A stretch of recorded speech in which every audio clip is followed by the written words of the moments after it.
क्या आपकी किस्मत आपका साथ नहीं दे रही?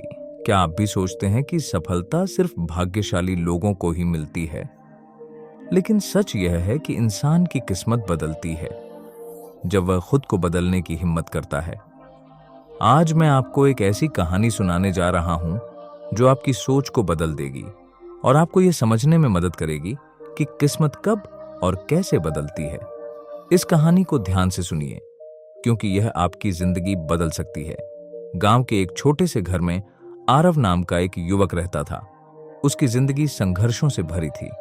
वह दिन रात मेहनत करता, लेकिन सफलता उससे कोसों दूर थी। एक दिन निराश होकर वह गांव के एक ज्ञानी साधु स्वामी रुद्रनाथ के पास पहुंचा। उसने कहा, गुरुदेव, मैं कितनी भी मेहनत कर लूं, मेरी किस्मत कभी मेरा साथ नहीं देती। क्या मैं हमेशा असफल ही रहूंगा? स्वामी जी मुस्कुराए और बोले, बेटा, किस्मत तब बदलती है जब इंसान खुद को बदलता है। लेकिन यह बदलाव कैसे आएगा, ये मैं तुम्हें 4 महत्वपूर्ण सबक देकर समझाऊंगा। पहला सबक, डर को हराना। स्वामी जी ने कहा, अगर तुम अपनी किस्मत बदलना चाहते हो तो सबसे पहले अपने डर को हराना सीखो। फिर उन्होंने आरव को एक गुफा की ओर इशारा किया और कहा, उस गुफा में एक नाग देवता रहते हैं। अगर तुम अंदर जाकर उन्हें बिना डरे देख पाओगे तो तुम्हें पहला सबक मिल जाएगा। आरव पहले तो घबरा गया, लेकिन फिर हिम्मत जुटाकर गुफा में गया। अंदर जाते ही उसने देखा कि एक विशाल नाग देवता उसकी ओर घूर रहे हैं। लेकिन जैसे ही उसने डर को छोड़ा और निडर होकर उनके सामने खड़ा हुआ, नाग देवता मुस्कुराए और कहा, डर केवल तुम्हारे मन में था। जिसने डर पर जीत पाली, उसने खुद पर जीत पाली। आरव को पहला सबक मिल चुका था। किस्मत उन्हीं की बदलती है जो अपने डर से बाहर निकलते हैं। दूसरा सबक, लालच से बचना। फिर स्वामी जी ने आरव को एक रहस्यमयी द्वीप पर भेजा, जहां चारों तरफ सोने चांदी के ढेर लगे थे। उन्होंने कहा, अगर तुम बिना लालच के इस द्वीप से वापस आ जाओगे तो दूसरा सबक सीख जाओगे। द्वीप पर पहुंचते ही आरव की आंखें चमक उठीं, लेकिन उसे याद था कि अगर वह लालच में पड़ा तो वह अपना सबक खो देगा। उसने खुद को नियंत्रित किया और बिना कुछ उठाए वहां से बाहर आ गया। तभी द्वीप के रक्षक ने कहा, जिसने लालच पर काबू पा लिया, उसने अपनी किस्मत को काबू कर लिया। अब आरव को दूसरा सबक मिल चुका था। किस्मत उन्हीं की बदलती है जो लालच से ऊपर उठते हैं। तीसरा सबक, आत्मविश्वास और आत्म प्रतिबिंब। अब स्वामी जी ने आरव को एक पर्वत के शिखर पर लगे दैवीय दर्पण मिरर के पास भेजा। उन्होंने कहा, अगर तुम इस दर्पण में अपना सही स्वरूप देख पाओगे तो तीसरा सबक सीख जाओगे। आरव पर्वत पर पहुंचा और दर्पण में देखा। पहले उसे अपना चेहरा धुंधला दिखा, लेकिन जैसे जैसे उसने खुद पर भरोसा किया और आत्मविश्वास बढ़ाया, दर्पण में उसका असली रूप चमक उठा। दर्पण ने कहा, जो खुद को समझ लेता है और खुद पर भरोसा करता है, वही अपनी किस्मत बदल सकता है। आरव को तीसरा सबक मिल चुका था। किस्मत उन्हीं की बदलती है जो खुद पर विश्वास रखते हैं। चौथा सबक, धैर्य और निरंतर प्रयास। अब स्वामी जी ने आरव को एक बीज दिया और कहा, इसे बो और प्रतीक्षा करो। जब यह एक विशाल वृक्ष बन जाएगा, तब तुम्हें आखिरी सबक मिलेगा। आरव ने वह बीज बो दिया और हर दिन उसकी देखभाल करने लगा। हफ्ते महीने बीत गए, लेकिन कोई अंकुर नहीं फूटा। वह निराश होने लगा, लेकिन फिर भी उसने देखभाल जारी रखी। फिर एक दिन अचानक एक छोटा पौधा निकला और धीरे धीरे एक विशाल वटवृक्ष बन गया। स्वामी जी ने कहा, धैर्य ही असली कुंजी है।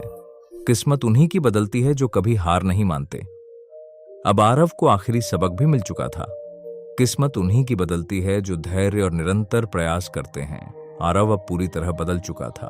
उसने सीखा कि डर से बाहर निकलकर, लालच को त्याग कर, आत्मविश्वास बढ़ाकर और धैर्य रखकर इंसान अपनी किस्मत खुद लिख सकता है। तो दोस्तों, यह कहानी हमें क्या सिखाती है? डर को हराओ, अपनी किस्मत खुद बदलो, लालच से बचो, सफलता खुद तुम्हारे पास आएगी। खुद पर भरोसा रखो, दुनिया भी तुम पर भरोसा करेगी। धैर्य रखो, मेहनत का फल जरूर मिलेगा। अगर आपको यह कहानी प्रेरणादायक लगी तो लाइक, शेयर और सब्सक्राइब जरूर करें। नीचे कमेंट में बताइए आप अपनी किस्मत बदलने के लिए कौन सा पहला कदम उठाने वाले हैं? हमें आपके जवाबों का इंतजार रहेगा। जिंदगी में हर किसी पर कभी न कभी बुरे समय का तूफान आता है।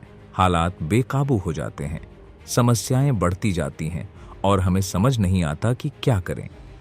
लेकिन क्या आपने कभी सोचा है कि क्यों कुछ लोग हर तूफान में भी शांत रहते हैं और कुछ लोग जरा सी मुश्किल में टूट जाते हैं? जो भी इस रहस्य को समझ लेता है वो जीवन में कभी परेशान नहीं होता। आज हम आपको एक ऐसी कहानी सुनाएंगे जो आपकी सोच बदल देगी, और वीडियो के अंत में आपको वो 3 शक्तिशाली तरीके बताएंगे जिनसे आप भी हर हालात में शांत रहना सीख सकते हैं। राजा विक्रम अपनी विशाल सभा में बैठा था। सामने 2 सैनिक खड़े थे जिन्होंने एक युद्ध में हार की खबर सुनाई थी। राजा क्रोधित हो उठा, सिंहासन से उठकर गरजते हुए बोला, तुम लोग निकम्मे हो, इतनी बड़ी सेना होते हुए भी हार गए। सैनिकों को मौत की सजा मिलनी चाहिए। सभा में सन्नाटा छा गया।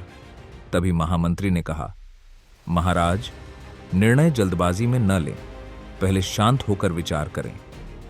लेकिन राजा ने उनकी बात नहीं सुनी और आदेश दे दिया कि सभी दोषी सैनिकों को अगले दिन मृत्युदंड दिया जाएगा। राजा के राज्य में एक प्रसिद्ध आर्षी रहते थे, आर्षी अद्वैत। वे अपने धैर्य और शांति के लिए जाने जाते थे। जब महामंत्री ने राजा को समझाने की कोशिश की और असफल रहे तो उन्होंने राजा को आर्षी से मिलने की सलाह दी। राजा घोड़े पर सवार होकर आर्षी के आश्रम पहुंचा। वहां का वातावरण शांतिपूर्ण था। पक्षियों की चहचहाहट और मंद समीर राजा के क्रोध को कुछ हद तक ठंडा कर रही थी। राजा ने कहा, आर्षिवर, मैं हर परिस्थिति में अधीर हो जाता हूं। क्रोध मेरे दिमाग पर हावी हो जाता है। मुझे क्या करना चाहिए? आर्षि मुस्कुराए और बोले, महाराज, क्या आप चाहते हैं कि मैं अभी आपका समाधान दूं या एक छोटे से प्रयोग के बाद? राजा ने कहा, प्रयोग? आर्षि ने एक मिट्टी का घड़ा उठाया और उसमें पानी भर दिया। फिर राजा को बुलाकर बोले, इसमें एक पत्थर डालिए। राजा ने पत्थर डाला और पानी तुरंत हिलने लगा। पानी में हलचल देखकर आर्षि बोले, देखिए, जब पत्थर डाला गया तो पानी विचलित हो गया।